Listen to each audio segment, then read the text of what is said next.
Welcome to Follow the Calling. Be confident in knowing how to get the results you want. Be secure in knowing who you really are.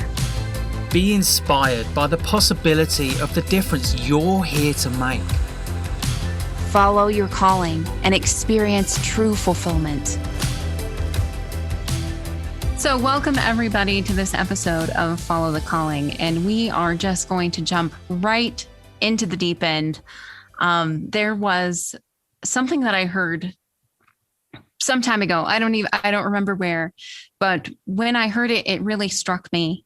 And that is, on the day you take your last breath, the person you are gets to meet the person you could have become.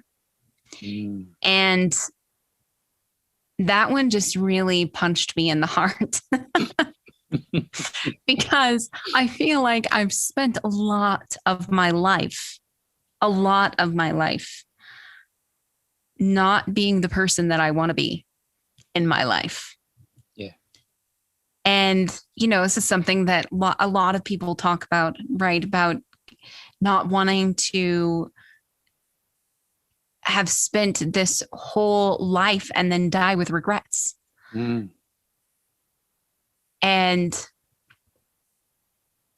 I am just like, I know for myself that I have always felt like there was something more for me in life. And I spent a good portion of my life chasing what that was. And whether that, looked like exploring different avenues within my career or different relationships or different places to live.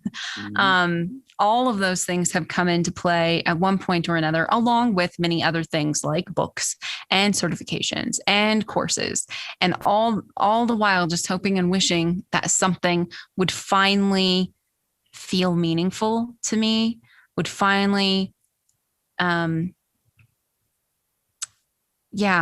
I think feel meaningful, fulfill me, would finally fulfill me. And I could stop chasing, because that in and of itself was exhausting.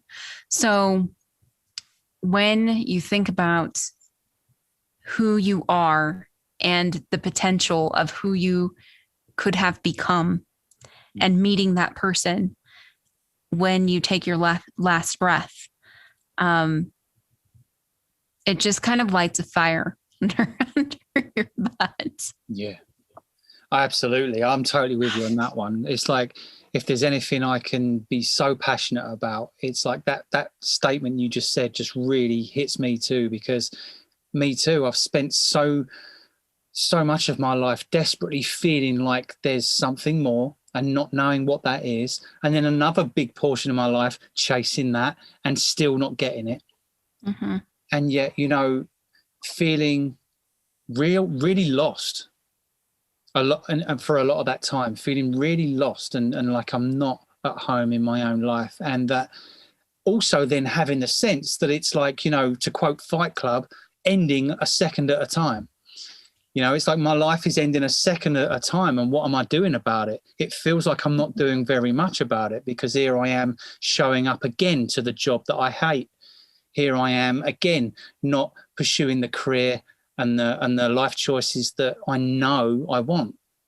Mm-hmm. And yet at the same time feeling completely lost in how to, take that direction. So it's like being caught in the pain of knowing that life is being squandered and yet not being able to do anything about it. It was such a cause of deep upset in my life. It caused so much upset with me and with my relationship with people close to me. It destroyed me at one point. Actually, it really took me down. The level of upset around that, and just really feeling so responsible for squandering this gift of life. And at the same time, it was like, but I don't know what to do about it. What can I do? Right. And your gifts.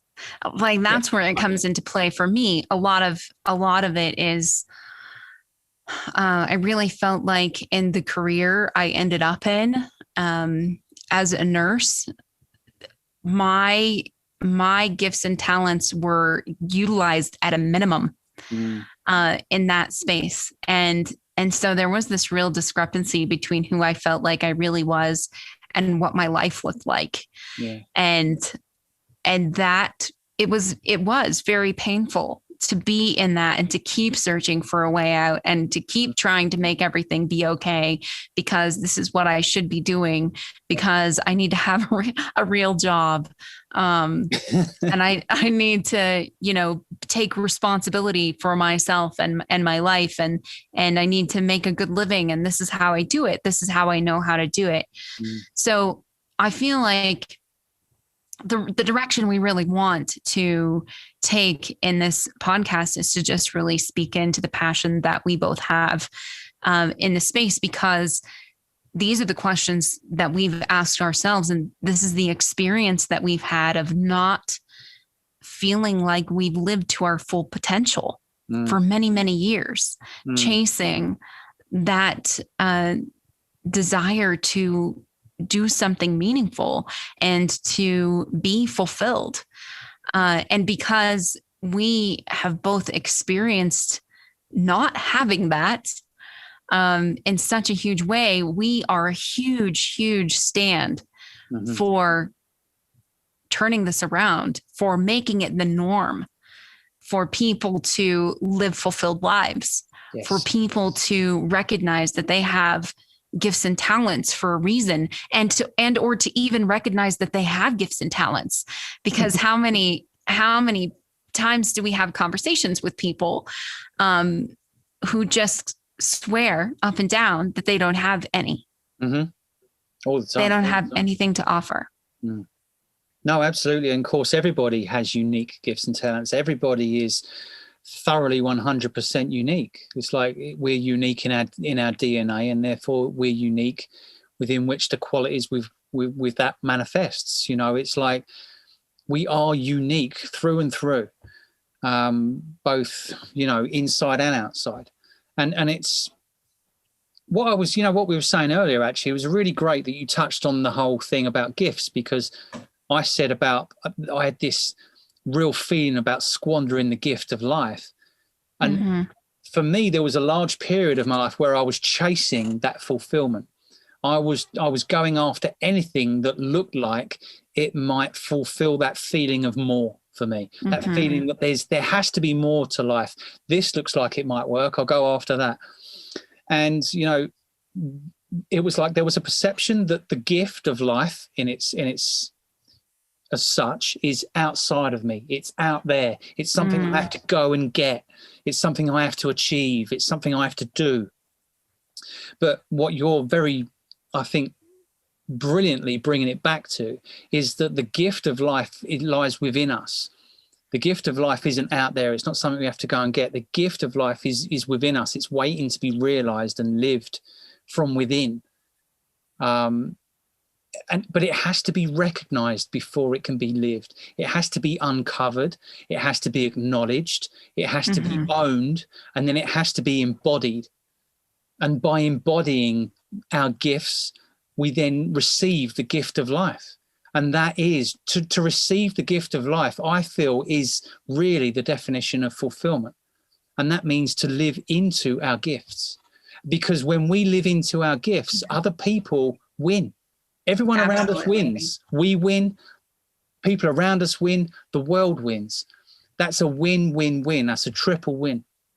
There's something that's been coming up for me quite a lot lately. And I don't know if this came to me in meditation or what it was, but I really have this sense of wisdom, like universal wisdom lives within people's gifts and talents. And when we deny ourselves and other people the experience or the opportunity to express those gifts and talents, we cut each other off from the wisdom that is held within them. And I mean, that's such a huge thing. So I'll just speak to, like, I've always loved music. I love to sing. I play a little bit of guitar and piano, but mostly I learned how to play instruments. It's not that I don't love those two, but I do. But mostly I learned how to play instruments because I wanted to be able to sing. Yeah. And I don't remember where I was going with that, but I just have always felt so pulled by by by music, and I grew up hearing you need to get a real job to support your hobby of music. And I am not saying that I wanted to be the next Garth Brooks. I'm not even saying that I would have pursued a career on the stage, but of any kind. Who knows, maybe, but it's just that it felt like this thing that I'm naturally talented in always had to take the back burner. And then, as life went on and I got older, it did just take hobby status, which meant that a lot of times it didn't even really exist in my life. And it felt like really cutting off my arm and just, yeah, being somebody who I wasn't really in my life, because this thing that I feel so passionate about could only be a hobby, because I needed to be serious about stuff, because I needed to go out there and make money. Yeah, you need to grow up, right? You need to grow up, you need to earn money, you need to be a sensible human being. And it seems so irresponsible, doesn't it, to follow your heart in that way. And it's interesting you say about it felt like your arm was cut off, because you started off by describing that as cutting other people off and cutting the world off and cutting ourselves off from the wisdom that our gifts hold, right? And I just feel that's exactly what it is. We're denying the world of the joy of knowing who we are. And ourselves, because if you will not reveal yourself to others, you are stopping yourself revealing yourself to yourself. And I would almost put that the other way around. Like, if you will not reveal yourself to yourself, you will not reveal yourself to other people. Yeah. They're like, the thing is, they're back and front of hand. They're the same thing. So it's one of those chicken and egg things. You could put it either way around, because sharing yourself with others gives yourself access to revealing yourself to yourself, and revealing yourself to yourself and acknowledging who you are. Gives you access to sharing yourself with others. So they feed each other, they're mutually dependent. But you're absolutely right. It's cutting off the potential of generously sharing who we are, the gifts of who we are, what we were put on this earth to bring. It's cutting off all the potential that we're potentially that we could share with others, and that's a lose-lose. We were talking earlier about the win-win situation, about, living into your gifts and then receiving the gift of life as fulfillment. Well, that's the opposite. That's the lose-lose. We lose and the world loses out from not getting to know us. Like, what's that about? Why are we doing that? But we do. And it's a very human and very understandable thing, but it's not authentic. And it's not who we are at the core of, it's not who we really are at our core, is it? Yeah, absolutely. Again, it is why we are so passionate about taking ourselves on and exploring what it means to have fulfillment in our lives, to experience true fulfillment in our lives, and about creating and holding a space for other people to do the same. Because the more people that we have living into a fulfilling life, then the more people we have living into a fulfilling life. And then the more people we have living into a fulfilling life. Yeah. I mean, right? I'm a father, right? I'm a father of 2 children, and what it means to me to be able to guide my children towards something, what it might look like to lead a fulfilling life, that is like everything to me. That couldn't be a more emotionally loaded subject for me personally. It really, really couldn't. That sense of legacy, that sense of purpose, of really, really passing on something truly valuable to a future generation that then gets to spread that in a wider way, because the way I see it, my children are the future. And that's the song. Right? It's like, I believe the children are the future. Right? That's the words of the song right there, right? But that's actually my experience. I see my children as the future, and I see other people's children as the future. And, my children are going to interact with other people's children, and it's like in years to come, our children will be leading the world, Yeah. And it's like, well, this world is only really ever going to be, in the human experience, going to be a reflection of the people who are in it. So what is it that we're passing on to those children? What is it that we're creating? And what is it that we're making normal? Yeah, that's true, because once you make something normal, people just stop questioning it and they just take it on, right? Because there's so much we've just taken on for granted as life as being just the way it is.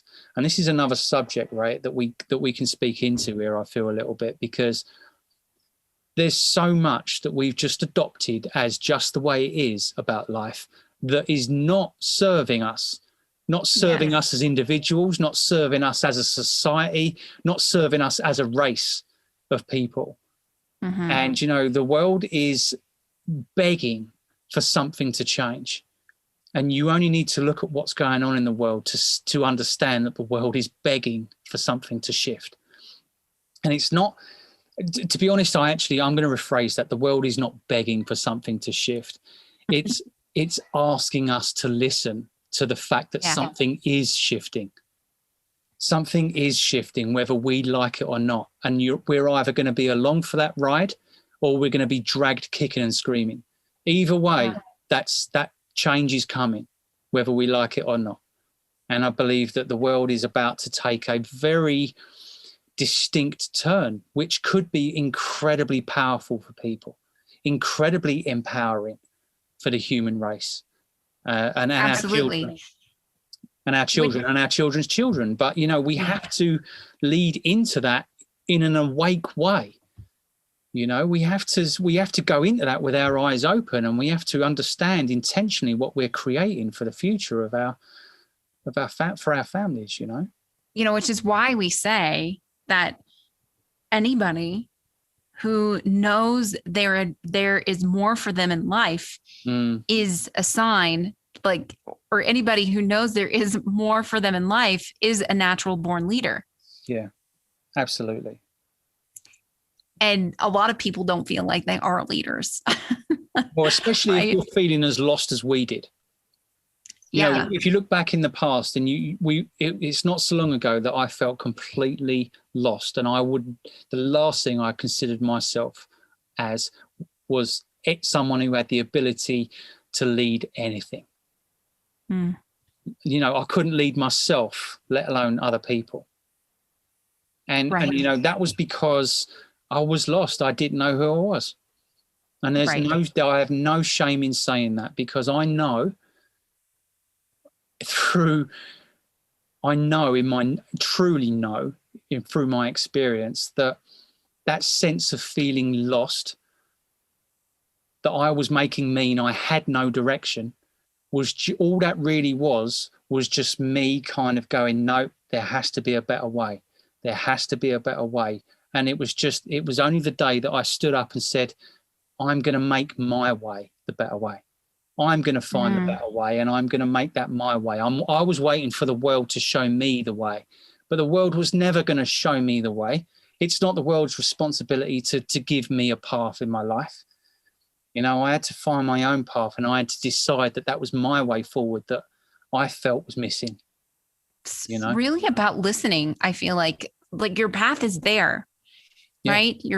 And of course, this is something that I feel like I can say only in hindsight, because I remember what it was like to be there, and it didn't feel this way at all at the time. But what I see now is the path is always there.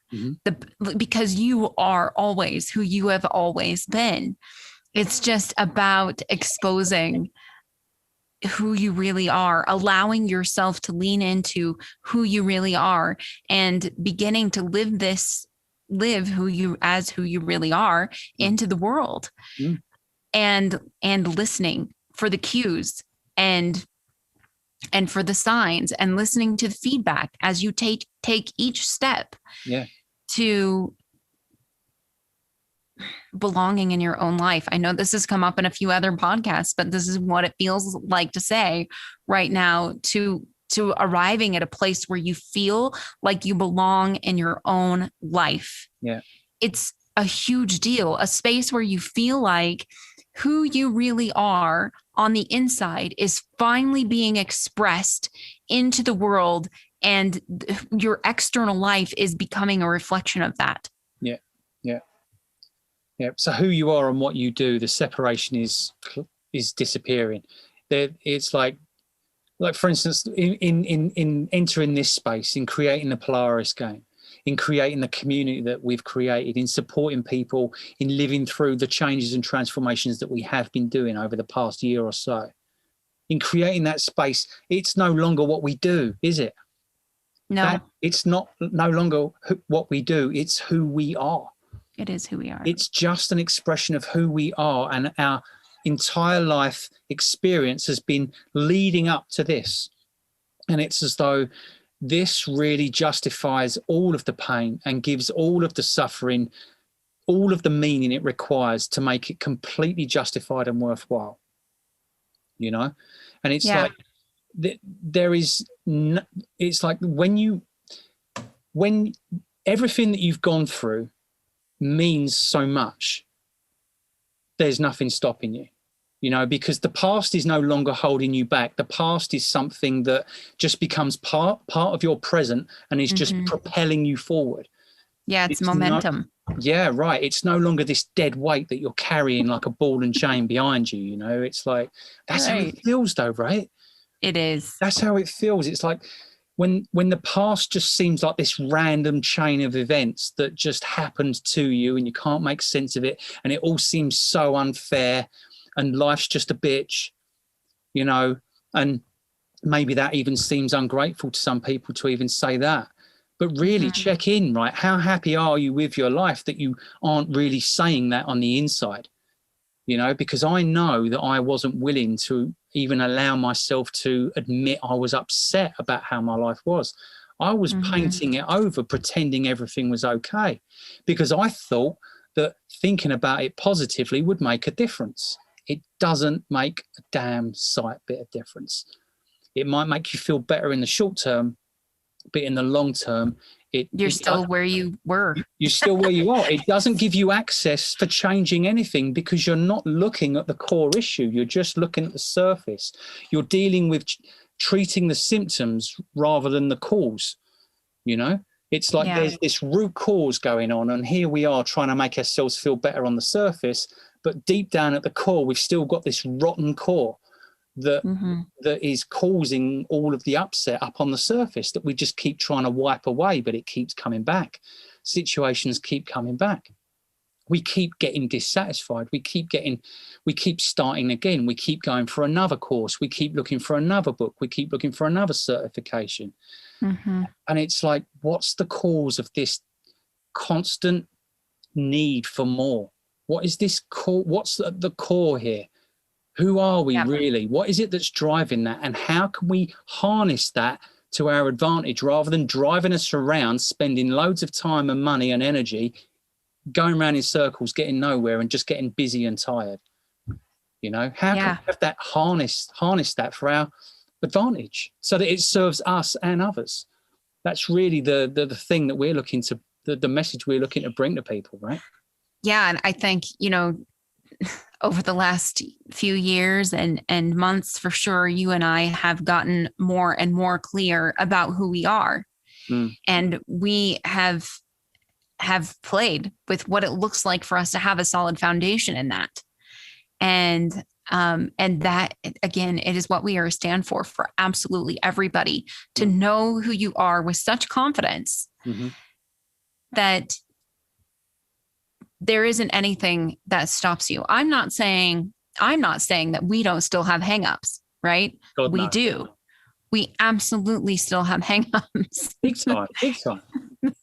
There are absolutely things that are still holding us back, in one way or another. But the difference is that we have a way to maintain our alignment. We have a way to check in with ourselves. We have something that's, we have defined our purpose, and we have our mission, vision, and values. Mm-hmm. And we continually take ourselves through a process of checking in with where we are in life and where we're still having dissatisfaction, and putting a plan, putting something into action to live into the next best version of us. Yeah. Yeah. And we're a point of reference, isn't it? Mm-hmm. It's that constant point of reference, which can be, I suppose, you can refer to as our own personal truth, our own personal sense of guidance, a real sense of authenticity, So the thing that I feel like, I just want to go back to this, knowing that there's more for you in life, is a sign that you're a natural born leader. And you may still be scratching your head as to how that could possibly be, or what is it that we really mean by that. But we know that you're a natural born leader because you have this feeling that there's more for you in life. Who you really are is calling you home. It's calling you. Yeah, exactly. You have desires for a reason. Yes. It's something's calling you. There is something calling you. And we say that what's calling you is fulfillment. And you know what that looks like in life circumstances is neither here nor there. But the point is that by being aware of the dissatisfaction, you're aware that you're not where you should be. And by being aware that you're not where you should be has you looking elsewhere. And by looking elsewhere, having the intention to find the answer to that, in essence, you've already found it because you're on the path of looking for it. And by setting the intention to look for it, you've already found it. So it's just like, it may not feel like it at the time, but you're aware of it by its absence. So therefore you are aware of it. There's a fulfillment shaped hole that you're aware of. So you're aware of what you really are, inversely aware of what it means to be fulfilled. And that is way more than a lot of people get to realize, because, it's a very advanced thing to recognize and acknowledge dissatisfaction in your life and be willing to own that and want to do what it takes to create a life that you truly love. That takes no matter guts. How long it takes. It does take guts, and it takes a lot of patience. Yeah. And it takes a lot of, try and try again. I can't say how many times each of us have been through this cycle. And I feel like fulfillment really is to know who you are and to express that into the world. To know who you really are and express that into the world, not who you want to be, not who you think you should be, but to know who you really are and to express that into the world. And like you were saying earlier, and this really just comes back to closing the gap between who you are and what you do. Yep. If you know who you are and you express that into the world, then who you are and what you do are the same thing. Yeah. Always. So you feel aligned, you feel coherent with who you say you are. Like your life feels like an energetic match to who on the inside you know yourself to be. It's like, it feels like you say something and there's absolutely the possibility of living into that coming about. Like setting an intention, putting your mind to it and having it happen. Why? Because the intention was created from a place of truth in the first place. And then setting out in bringing that about was a path of truth also, because the whole way along you were aligned with who you were. So there Which is is truth. Yeah, truth. And that is where that is the basis of personal power. Now, just to distinguish here, power is not something that in how we're talking about it, at least, personal power is not something that is used to manipulate people or the world to how you want it to be. Mm-hmm. Power is something that creates a win-win situation. True, authentic power always comes from a win-win. It's a win for you because you're living into your natural gifts and talents. It's a win for the people around you because your natural gifts and talents contribute to the world and those people around you. And then, of course, that's a win for the world because that has a ripple effect of those people are then inspired to take on and do the same for themselves. And then they pass that on and then that goes on. Yeah. So, it doesn't just stop at what we do, It's like children, for instance. They don't do what you say, they do what you do. And, by taking action, by taking bold, inspired action, that isn't just action for action's sake, it's based in the truth of who we are. We lead by example and inspire others in a way that we don't need to tell them anything. They just get it because they look and they're like, I want that. And then they see an example of true leadership. Because you're in action, sharing yourself with the world. To tell people something is just lip service. It's just words. It cheapens talk. People say talk is cheap, but that's a saying I heard as another saying. People say talk is cheap, but it's not true. It's people that cheapen talk. Because we don't just talk the talk. We need to walk the walk as well. We need to live into who we say we want to be. And if there we are saying, I'm dissatisfied with my life, well, are we really taking responsibility for creating the life that we really want? Are we really going to acknowledge who we truly are and give ourselves permission to shine from the inside? Yes. And allow ourselves to unfold and let ourselves live into the authenticity of just being enough as we are, just showing up, just getting to show up in our space, not having to be anyone other than who we are, not having to get anything, just being enough already and really taking a look at who we really, truly are and creating a life from that. So what would it be like to have a world where every accountant is just in love with being an accountant, where every nurse is just in love with being a nurse, where every doctor is just in love with being a doctor, where every farmer is just in love with being a farmer, where every entrepreneur is just in love with being an entrepreneur, where every person who works at Walmart or your local grocery store is just in love with serving in that way, in that space, because what they're doing in that space is an expression of who they are. Yeah. And I believe that world is possible. I believe that it's possible to change the norm, because the norm right now is the opposite of that. Right. Which is what makes it feel so impossible for people to even consider that is a potential reality. Yeah.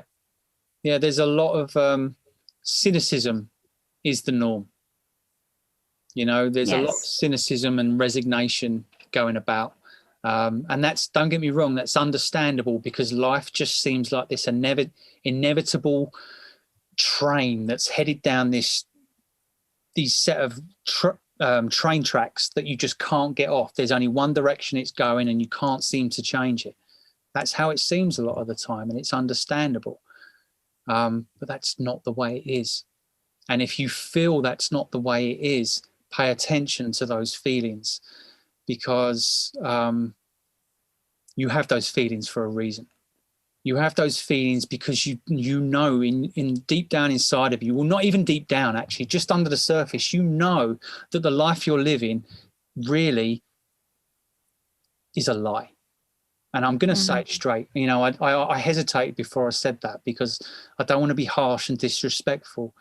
But there's only one way of saying it. You're either living in truth or you're not. You can't be half telling the truth and half telling a lie. You're either telling the truth or telling a lie. And as soon as you begin to tell a lie, or as soon as you start accepting someone else's lies, then you're forced to live out those lies. And then you live out those lies, and then those lies become normal. And then it becomes that you have to tell more lies just to keep that lie going. And before you know it, you have a life that doesn't feel like your own.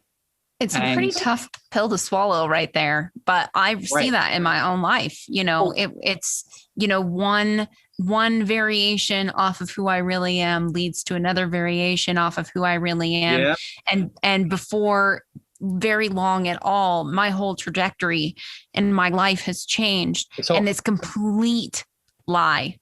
Yeah, it's off. And, you know, like, it is a tough pill to swallow. And the only reason I can say that is because that was what I was doing. You know, I admit that my life became a complete lie, which is why I felt so disconnected from it. You know, and the only thing that brought me back was being uncompromisingly honest with myself, taking a look at the areas of dissatisfaction in my life and saying, well, okay, look, I'm dissatisfied here. And I'm gonna say that, like, there's something wrong here. There's something wrong here. Yeah. I'm not going to put up with this any longer. What the hell is going on? What's going on? Why does my life feel like this? You know? And it was only in beginning to admit to myself and being able to say this out loud to other people, as unpopular as that was, right? It didn't make me feel good to say those things either. Well, right, because we think we should be grateful for the things that we have rather than wanting the things that we don't have. There we go. That's right. But then that just keeps us living the lie, right? It's like, that's right. It's like, well, you don't call me out on my shit and I won't call you out on yours. But if you call me out on my shit, I will call you out on yours. So everyone's going around fearfully living a lie.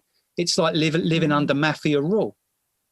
It's insidious.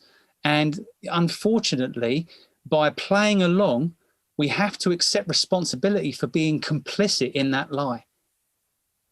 And, you know, by standing up and saying, you know what, no more. I'm not playing this game anymore, because this is having me taking my life down this road of inevitability where I'm living into the wills and desires of others and I can't do anything about it and my life doesn't feel like my own.